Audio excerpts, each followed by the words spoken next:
Beauty is expression.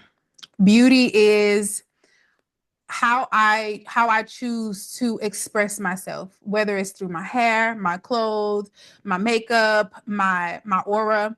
How I choose to express myself is what beauty is, and that's why people say, beauty is the eye of the beholder. This is how that person chooses to express themselves, and that's beautiful. Welcome to the Beauty Talk podcast, where we feature how the best medical practitioners help their patients to look better, younger, and healthier. Now, enjoy the show, and here's your host. Daniel Gao here. I'm the host of Beauty Talk. We feature the top practitioners in health and beauty, both inside and out. I have Natifa Thomas, a feminine wellness founder, womb healing practitioner, and transformational guide helping women reconnect themselves through holistic healing, feminine embodiment, and identity recalibration. As the founder of The Turning Womb and creator of the Womb Wealth Collective, Natifa has supported women in everything from fertility breakthroughs, relationship healing, to career transitions and confidence restoration. With roots in the beauty and spa industry and a background spanning holistic wellness, ancestral ritual, and feminine embodiment, her work bridges outer beauty with inner wholeness. Known for her raw honesty and powerful perspective on feminine power, Natifa is redefining what healing, beauty, and womanhood can look like in the modern world. So Natifa, welcome. Glad to have you here. Hi, thank you so much for having me, Daniel. Yeah, so let's start at the very beginning. How did you first get interested in this field? In the beauty industry, or what? Yeah, let's start with the beauty first, and then we'll kind of transition to the wellness and everything that you do now. Sure. So I got into the beauty industry because I love transformation. I love to get glammed up. I was raised by a very vain grandmother, and she raised us on a woman looks amazing at all times. You never leave the house not looking professional and done together. And so I just loved making up as a girl.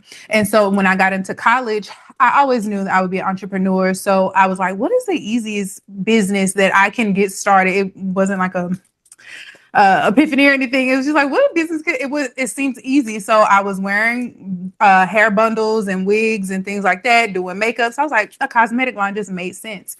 So I started there, and on my journey to getting into the business of it, because at first it was just hustling and selling during peak seasons or refund seasons during school. When I got to the point where it was becoming a business, I was hit with a wall of, do I really enjoy this enough to scale it? Do I enjoy it enough to expand on it and really invest even more into it? And in my journey of that, the answer was yes and no, but it needed to pivot a little bit. Okay. And so with that pivot, talk more about that pivot. Like you talked about kind of in the beauty space, but now you start moving, I guess I'll call it the wellness space, for lack of a better term. So what kind of led you to transition into the wellness space? So if you know anything about entrepreneurship, it is a spiritual journey. So in that discovery of how do I actually want to scale this, go deeper into it, I was like, is something that's missing here? And I had to go within myself to figure that out. Subconsciously, I didn't know I was, going through a healing journey. So I was just finding things to make myself feel more connected to the work or to my clientele.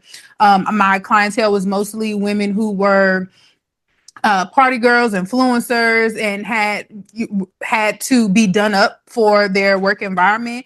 And a lot of those women were suffering internally because so much of their work was about their aesthetic or their external appearance. And so in that discovery of myself, I realized that the work that was being asked of me wasn't necessarily to help women to be externally beautiful, but to also accept themselves on the inside and start to do the work of the inner beauty. And my transition happened. I had, I've never told people this on camera, but I started a pole dancing class. And so in the pole dancing class, my instructor, this is just me, trying to be more sensual, trying to, get into my body. And my pole instructor had a Yanni boutique in front of the studio.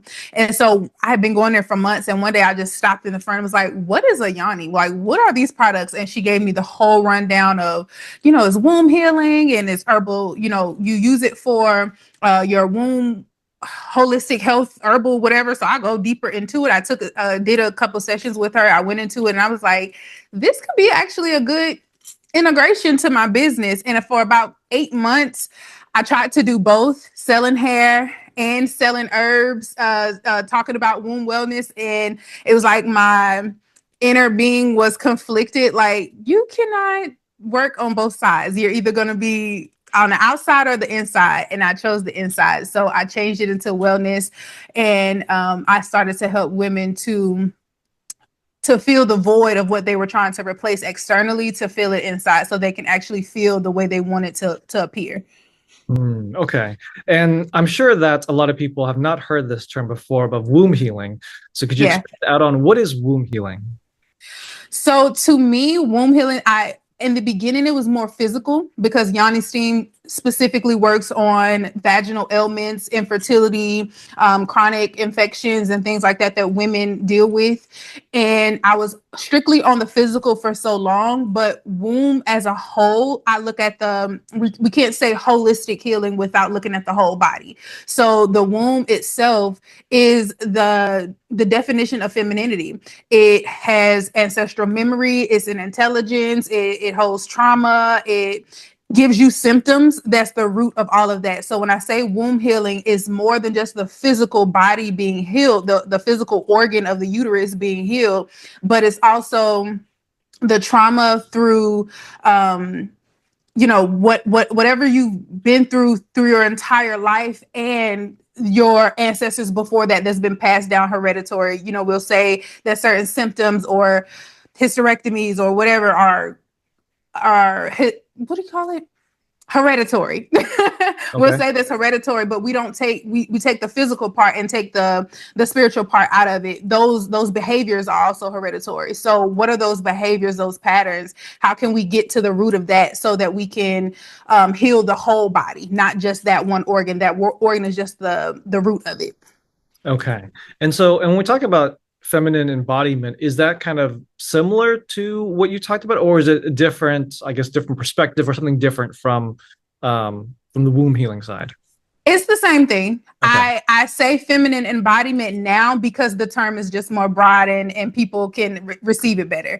But when people say womb healing, they tend to just think of the physical womb. I had a program called the Hormone Challenge for about 3 or 4 years, and people would get into the program and it was doing feminine embodiment work, but they thought that they were just coming in to become more fertile, to be able to have a child and things like that. And they came in like, we were doing way more than just that. So I changed the name to just be more inclusive. So it's not, people don't just assume that I'm just trying to get you pregnant. No, it's so much more than that. Okay. And how does this feminine embodiment connect with beauty and also with confidence? I love that question. So when like I was saying in the beginning, my target audience were influencers, women who were in videos and performing. And a lot of times we externally express how we feel inside. And it's the feminine embodiment is the quiet part there's no one's talking about. So what I mean by that is when you are dolled up and looking your best, a lot of times, if you can't really see past the veil, if you really can't see, a lot of people would think, oh, that person's so happy, they have it all put together. But when you can see your beauty, a lot of times those women don't feel good about themselves. The most beautiful, attractive women have the least self-esteem. And it's because a lot of times their beauty has been praised externally, but no one's taught them the value of how do you feel as a woman? How do you feel just waking up today? Why are you only complimenting how I look externally? So we tend to focus on that because that's what's gotten us the most attention. But the feminine embodiment work that we do in the One Wealth Collective allows you to actually feel as beautiful as you appear to look. So it matches. And with me and my journey, it changed me from having performative confidence to actually having real confidence, because the performative content is, fake it till you make it. You never look like what you're going through. Put it on so no one can actually see that you're hurting, that you're crying, that you're needing. But the internal work was, I actually do feel good today, and I'm putting this on not as a armor, but as an expression. Okay, and so I think when it comes to the feminine embodiment and then tying it to beauty and confidence, I guess you can call that like the mental side. Now let's talk about like the physical side. You mentioned that you did a hormone challenge, but there's also things like the nervous system regulation, how stress impacts beauty, wellness. So can you talk a little bit more about that, like your hormone challenge you did, how you regulate the nervous system, and even the impacts of stress on this process? And how that affects the beauty? Yeah. Oh, yeah. Stress ages you. Stress ages you. Stress makes you look like 10 to 20 years more. Like when you say women look mature, especially as African American women, we are shapely and younger. And when we're younger, we're still looked at, a little bit more mature. But a lot of times it's because we have a lot more responsibility at a young age. And so when you see the Angela Bassett's and, the women who are taking care of themselves, that you can tell they have a regulated nervous system. You can tell that they're happy within themselves. Their skin glows differently without it. I was in the beauty industry. I'm a licensed esthetician. I can see the women that are coming in with what you're wearing your stress from home, your relationships, you're wearing it on your skin, from where your breakouts are, from how dull your skin is, how the elasticity is going, because you're wearing it, and because most of the time you're going to eat that too. So all of that, what you're choosing in your diet, all of that is playing a part in your actual beauty. So again, that the armor that we put on with makeup and looking aesthetically beautiful, you should still be able to have a bare face. Like right now I have no makeup on. You should still have a bare face and still have the exact same glow you would with a full beat face. You don't want the makeup to cover up the blemishes to the degree of, I don't like how I look. And that's what I was taught. You use makeup to cover up what you don't like. No, you do the inner work to fix what you don't like and let the makeup be an enhancement to that. Okay. So it's all starting with the inside, and that's going to be reflected on the outside. Yes. Stress really does age you. So when you're calm, when you're you start to age backwards. And a lot of women come into this realization. Most of my clients are in their late 30s, early 40s. When you start to get that midlife era, you've had children, you've maybe been married before, life starts to stress you, and you're now at a point where I want to take my power back. I want to start working on myself. I'm getting, a little up in age. It gets harder to lose weight at this age and things like that. Once you start to get to that point, you start to age backwards. You start to look good. You start to lose the weight. Your hair starts to grow back. You start to have a natural glow that you can't think anything external to that. People just start something different about you. Yeah, I became happy. I started to stop stressing about it. A lot of stuff doesn't matter anymore. I'm just taking care of me. Okay. And then when it comes to misconceptions, I'm sure you get a lot of misconceptions, a lot of myths, or I guess even like baggage that people come to you with. What would you say are some of those most common misconceptions or myths you hear, particularly as it relates to what you help women with? It depends on who you're talking to. A lot of in the beginning, I'll say, which is why a little bit why I tweaked it a little bit. A lot of times that I would have pushback from women because they're like, I don't want any more children. No, that's not the program. Because I used to use fertility. Fertility is not just the ability to produce a child. It also plays an effect on how you're producing creativity, how you're producing in your in your thinking. All of that plays a part in if you're fertile or not. That's a long other story about, birth controls and your hormones not flowing. But when that womb is not flowing, your cycles are not flowing, it plays a part in your mental health. So a lot of times women would shy away from the program because they thought that it was just about being fertile, and they were trying to avoid fertility because they had a misconception of what fertility actually is. Okay. And what about the idea, the concept of women feeling disconnected despite doing kind of everything right? See, now with that, that's the key to the program, because a lot of women, again, most of my clients are very successful, high achievers. They might have the family, have the husband already, and they're disconnected from themselves. And that's the sensual part of what I do, which that could be misconstrued sometimes too as your sexuality, and I need to explore more and be more out there in my practice. But no, it's really just coming back to your senses, coming back to things that genuinely make you feel good in your body, not just an experience, but what makes my body feel good. When I put on this cashmere, how does it feel on my skin? When I put on this makeup, is it itching? Do I need to change my brand? Does this shampoo, like, just get it into your senses, makes you come into your body. And that's the detachment that the imbalance of the womb has caused on so many women, because we don't know how to feel. When I was expressing to women, like, you shouldn't be able to feel your period, right?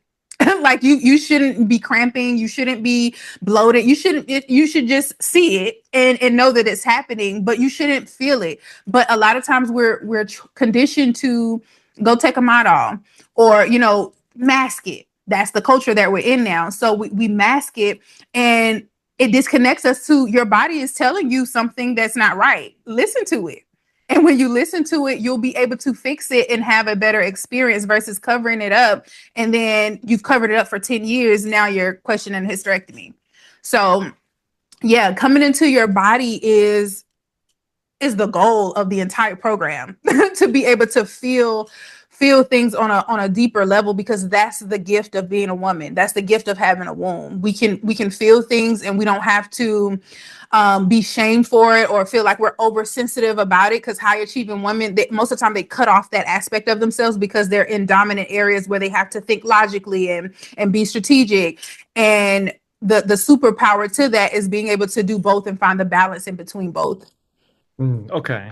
And so let's say that someone is struggling with this issue. They feel disconnected, they're struggling. What is a few kind of just simple tips that you would give to them to help them kind of reconnect their sensuality and their confidence? They start. Yeah, if it on a very simple, non-woo-woo way, I would start to say just to romanticize your life. From what are you drinking your coffee out of? Stop drinking out of plastic cups. Don't, if you're at home, stop using just plastic dishes. Even if everybody else, you have children, let them use it. But for yourself, just upgrade your life and stop looking for the simple things. We're not saying stop looking for the simple things, but make the simple things more feminine to you.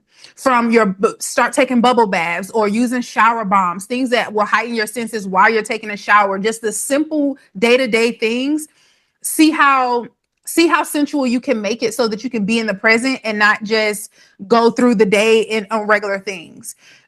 Making your home smell good, making your room a pop of color, or whatever it is. Start romanticizing your life in the small nuances of your day, and it'll take your experience of wanting to do it more, just from a week of doing that. Just being intentional with one thing. Like, this week, I'm drinking all my water out of a wine glass. It's going to heighten your ability to just want to relax and not feel so rigid all the time. It's going to change that, I promise you, within just 7 days of doing it consistently. Okay, that's a good place to start then. Now I'm sure that when it comes to something like this, well, I guess just this industry is a lot. I'm sure that there are coaches out there that's kind of offering to help women kind of reconnect with themselves. Yeah. But how does the average person kind of figure out who's the best? I'll call it a coach. I don't know the better way for it. Like, how do they know which coach to go with that really knows what they're doing, can really guide them, can really help them get to the end result? Like, what advice would you give to the average person as they're doing their search to find that right coach? I could say three things when you're looking for a coach. You want to first know where you are. I tell women all the time, when the student is ready, the teacher will find them. So sometimes people may come to me and you're at stage 0 of this, meaning that you have no awareness of anything. I have 10 years worth of content that could support you with that. But where we are right now, that may not be a good fit for the programs that the programs that I am providing now or offering now. So find someone that's where you are in your journey. And number 2, I would say, look at the results of their life. If they're just, it's kind of sketchy with social media, but that goes back to discernment and, knowing what you're looking for. When you are ready, your teacher will find you because you know what you're looking for. So I would say number 2 is look at their experiences in their life, not just what they're telling you, but can you go back 2 or 3 years worth of their content and you can see the difference in their appearance, in their life experiences and what they're showing. Do those things change? And then lastly, I'm going to say go within. Does it feel right? Does it feel right? Are they speaking a language that fits the future you, not the present you, but the future you? And that's important because a lot of times people will come into a place of where they are. Maybe right now you like people speaking to you aggressively. You like people because that's your trauma, but your future you needs someone more softer. So you don't want to attract someone of your trauma right now, because when you outgrow them, it's going to end not well. So the future you, if you say, okay, this is who I want to become. I want to be someone softer. I want to be someone who receives more gently. Find someone who already speaks to you gently. It's someone for everybody, but you have to know what you want and know where you're at on your journey to be able to discern that effectively. I see. Okay.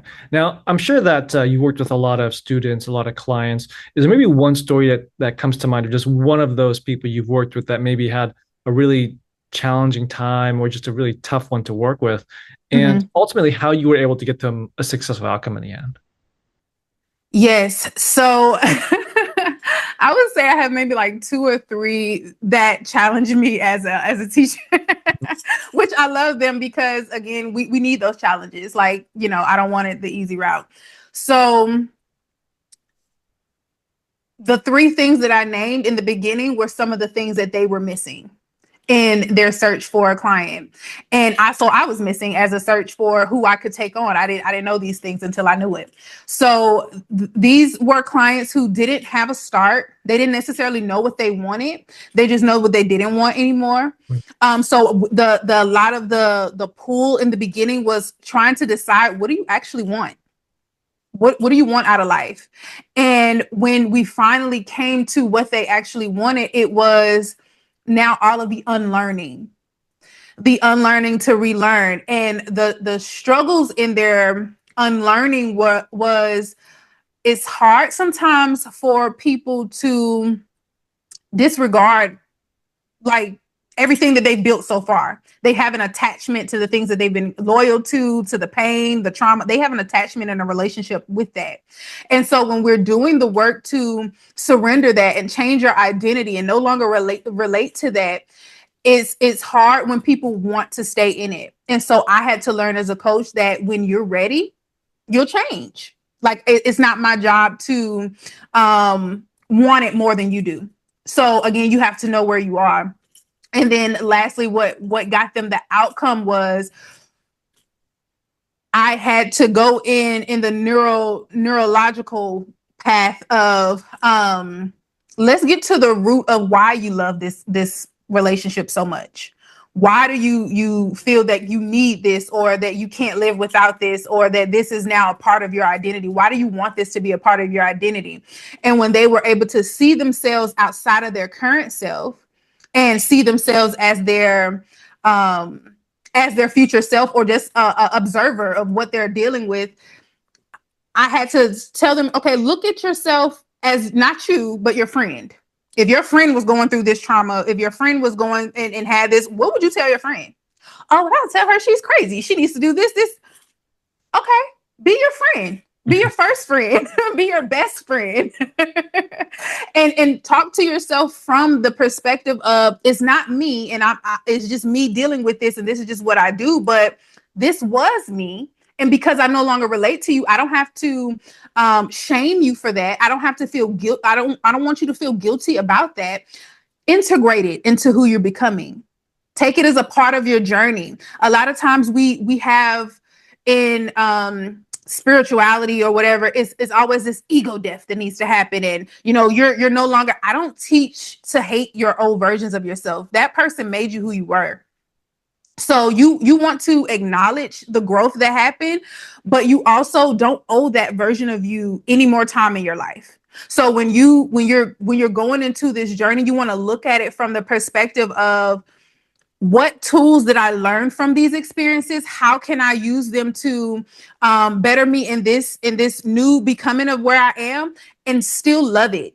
Still feel connected to myself, not shame. You can't shame yourself into healing. You can't shame yourself or perform your way into confidence. You have to embrace it and integrate it into who you're becoming. Very well said. Okay, well, Natifa, I have one last question for you, but before I ask it, I do want to point people to your website at theturningwomb.lovable.app. Yes. Now, last question for you. What does beauty mean to you?